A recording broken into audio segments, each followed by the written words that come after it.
Il était une fois un temps lorsque les femmes n'avaient pas les mêmes droits que les hommes, dans les années 1900. Les femmes n'avaient pas le droit de voter, de gagner un bon salaire et ont souffert beaucoup de discrimination. Au 19e siècle, ils ont ainsi décidé de se battre contre ces idées et ont créé un mouvement pour l'égalité des femmes. Le Canada a ainsi supporté l'idée d'égalité des femmes et des hommes. Cette discrimination a malheureusement causé plusieurs conséquences sur les femmes, psychologiquement et physiquement. Les femmes ont ressenti de la violence, ce qui a mené à l'anxiété, la dépression et le stress. Celles-ci ont souvent été victimes de discrimination dans le domaine de la santé, l'éducation, la politique, au travail, etc. Grâce à ceci, elles ne se sentaient pas en liberté.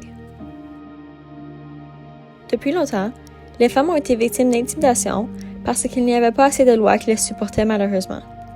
Les gens voyaient les femmes comme moins intelligentes et moins importantes que les hommes. Donc, qu'est-ce que la mondialisation? En termes simples, la mondialisation est le processus par lequel les personnes et les biens traversent facilement les frontières. Ainsi, elle a eu un impact positif sur le droit des femmes en leur donnant l'égalité et l'autonomie en société. Un des impacts positifs était qu'il a donné la chance aux femmes d'obtenir un meilleur travail et un meilleur salaire. L'inégalité des femmes peut avoir un effet négatif sur l'environnement et le développement durable, puisque les femmes avaient moins accès à l'énergie, à l'eau et à l'hygiène que les hommes. Donc voici quelques leaders du mouvement féministe. Emily Murphy, Henrietta Muir Edwards, Nellie McClung, Louise McKenney et Irene Parlby. Elles s'appelaient les fameuses 5, qui ont fait un grand changement pour les droits des femmes au Canada en 1880. Elizabeth Cady Stanton et Susan B. Anthony sont deux autres leaders qui ont contribué à ce mouvement et elles ont formé une organisation appelée le National Women's Suffrage Association en 1869 aux États-Unis. Les fameuses 5 ont été capables de démontrer à la Cour suprême du Canada en 1927 que les femmes devraient être reconnues comme personnes partout dans le monde. Ainsi, le National Women's Suffrage Association veut garantir le droit de vote aux femmes et qu'elles peuvent être membres égaux de la société. Quelques compétences qu'avaient ces leaders étaient la patience, l'empathie, la fiabilité, l'écoute active, la créativité, la positivité, le raisonnement déductif, etc. Ces femmes étaient amicales, polies, fidèles, fiables, sûres, ouvertes d'esprit, clean, honnêtes et beaucoup plus. Voici la contribution de quelques groupes comme Womankind Worldwide, le Centre pour le droit reproductif et Equality Now. Womankind Worldwide est une organisation internationale qui défend les droits des femmes.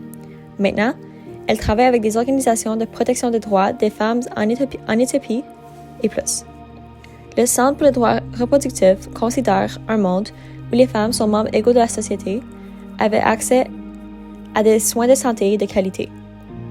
Equality Now est une organisation internationale dont la mission est de protéger les droits humains des femmes. Le rôle de la religion à cette injustice. La Bible a joué un rôle assez important dans le mouvement des droits des femmes. Ceci peut dépendre des croyances religieuses. Des gens croient aux droits des femmes, mais d'autres s'opposent. La plupart des ordres religieux respectent les femmes en tant que personnes. Les défis auxquels sont confrontées les femmes.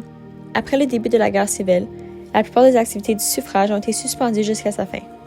Il y avait aussi le 14e amendement qui donnait seulement le droit de vote aux hommes, ce qui a provoqué une colère chez les femmes. Finalement, le racisme a été un obstacle auquel ont été confrontées les femmes pendant ce mouvement.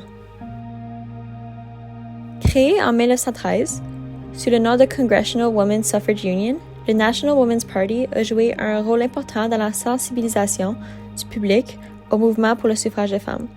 Le National Women's Party a obtenu l'attention du public grâce à son agitation, son lobbying et ses coups publicitaires intelligents.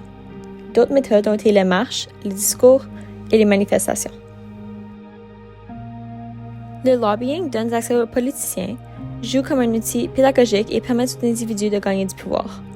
Les pétitions sont un excellent moyen d'attirer l'attention de la communauté pour faire des changements.